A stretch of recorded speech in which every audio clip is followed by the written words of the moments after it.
এখানে আপনাদেরকে প্রথমে বলেছে 1170 মিটার রেস চলছে, সেখানে রামান ফাইনাল পয়েন্টে রিচ করছে 65 সেকেন্ডে এবং মোহন ফাইনাল পয়েন্টে রিচ করছে 90 সেকেন্ডে।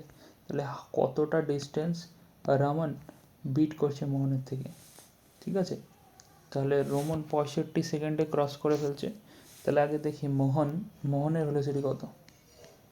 মোহনের ভেলোসিটি হয়ে যাবে 1170 ডিভাইড বাই 90, 9 দিয়ে কাটলে 13 দিয়ে যাবে, 13 মিটার পার সেকেন্ড।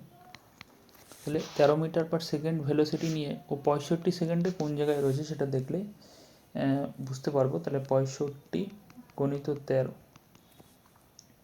6 13 78, 5 13 65, 5 8 4 14 884 মিটার ডিস্টেন্সে তখনও রয়েছে।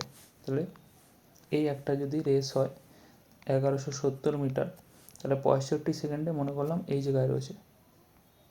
তাহলে টোটাল ডিস্টেন্স কভার হয়ে গেছে তখন রামানের দ্বারা 1170 ডিস্টেন্স কভার হয়ে গেছে।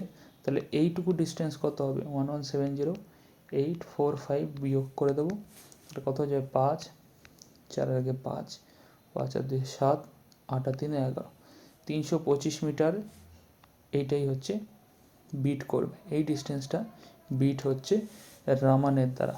তাহলে 325 উত্তর হবে।